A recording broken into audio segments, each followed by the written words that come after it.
রাজধানীতে এমন মানুষ আছে যাদের কাছে ঈদের আলাদা কোনো বৈশিষ্ট্য নেই, আবার অনেকেই পরিবার পরিজনের সাথে ঈদ করেন না বহু বছর। তাদের ঈদ সহ বিভিন্ন উৎসব কাটে ফুটপাতে। রাজধানী ফুটপাতই যেন এসব মানুষের একমাত্র পরিবার। বিস্তারিত সিরাত আল মুস্তাকিমের রিপোর্টে।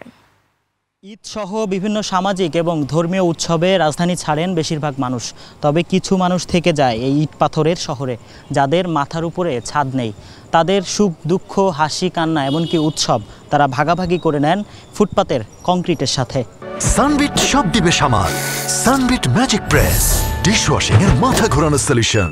গোটা ঢাকা জুড়ে ছিন্নমূল মানুষের সংখ্যাও কম নয়। অনেকের নেই বাড়িঘর, নেই কোনো ঠিকানা, তাই ইচ্ছা থাকলেও আপনজনের সাথে করতে পারেন না ঈদ আনন্দ ভাগাভাগি। বহু বছর ধরে থাকেন ফুটপাতে।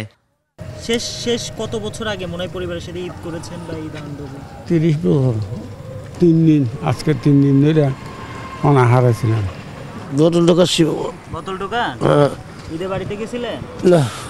এদের অনেকেই বাস করে খোলা আকাশের নিচে, রোদে পুড়ে বৃষ্টিতে ভিজে, না খেয়ে না পরে কাটে তাদের দিন।